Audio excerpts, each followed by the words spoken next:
काहीतरी आपलं चुकलं म्हणून स्वतःला मधात फिरायचंय.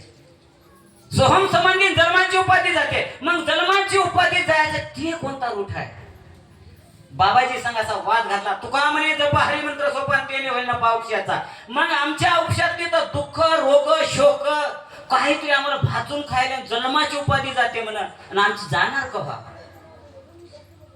असे काही बाबाजी संग संवाद घातला. हे गुरु शिष्य पण मंत्र देणं घेणं म्हणायच्या सगळ्या लठ्या गोष्टी आहे. श्री त्याचे लेकर बाळ आणि त्याचे गुरुमंत्र मनाच्या नावाखाली त्याचा व्यवसाय जे आहे फक्त ते धंदा आहे म्हणजे त्याचे बिझनेस चालवायचे. ते काहीच नाही. न लागे सयास जावे म्हणंतर सुख येतो घरा. नारायण ज्ञानेश्वर म्हणला. जिवंत होता तो ज्ञानेश्वराला कोणी चांगलं म्हणलं नाही, त्याला कोणी सड्यावर येऊ दिलं नाही. पण आज मी त्याचा हरिपाठ अमर आहे.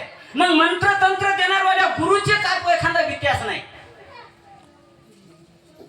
मंत्र तंत्र देऊन नादी लावून त्याला मार्गदर्शन करतात. आमचा गुरु श्रेष्ठ म्हणतात. मग त्याचा व्यत्यास का नाही?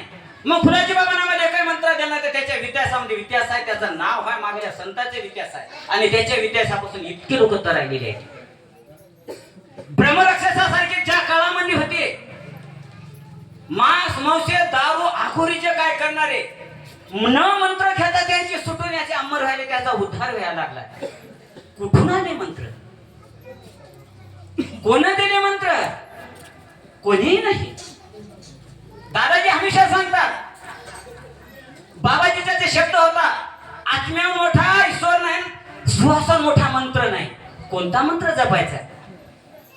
श्री आत्म्याचं चिंतन करायचं आहे आणि आतमध्येच काय त्याचा विचार करायचा.